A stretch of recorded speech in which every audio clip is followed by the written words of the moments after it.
थुंग थुंग कंधे पर बोरा लटकाए दिन भर गलियों में भटकता रहता। इधर उधर पड़ी प्लास्टिक की बोतलें और पुरानी चीजें उठाता रहता। फिर शाम को उन्हें बेचकर 2 वक्त की रोटी कमाता। थुंग थुंग अपनी बीवी और बच्चे के साथ एक टूटी हुई झोपड़ी में रहता था।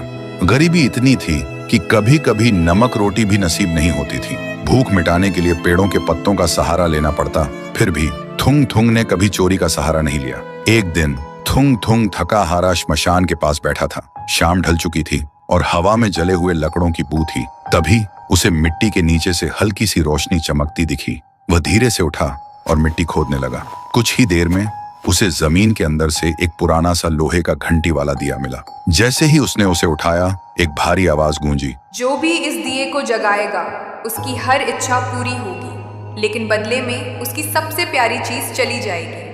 थुंग थुंग का दिल जोर जोर से धड़कने लगा। वह मन ही मन सोचने लगा, सबसे प्यारी चीज मतलब क्या? वह घर लौटा और बीवी को सब बताया। बीवी ने ध्यान से सुना।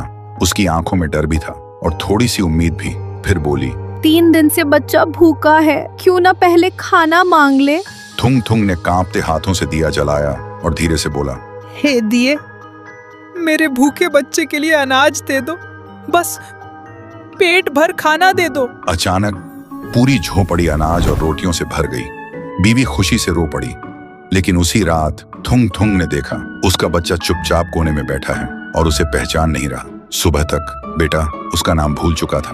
थुंग थुंग टूट गया, लेकिन घर में अनाज था और भूख खत्म हो चुकी थी। उसने खुद को समझाया, बाद में बच्चे का इलाज करवा लूंगा।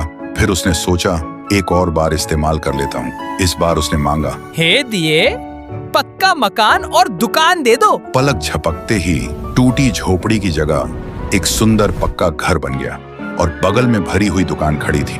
थुंग थुंग खुशी से बीवी के पास दौड़ा, लेकिन उसने देखा उसकी बीवी पत्थर की मूर्ति बन चुकी थी।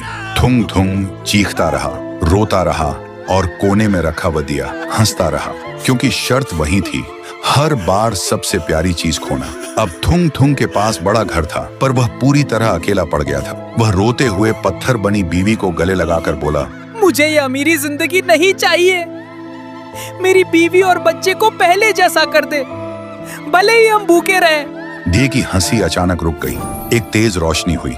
जब रोशनी हटी, न पक्का घर था न अनाज का ढेर। फिर वही पुरानी टूटी हुई झोपड़ी थी, लेकिन सामने उसका बच्चा खेल रहा था और बीवी मुस्कुरा रही थी। थुंग थुंग ने सुकून की सांस ली और उस मनहूस दिए को वापस श्मशान ले जाकर मिट्टी में हमेशा हमेशा के लिए दफना दिया।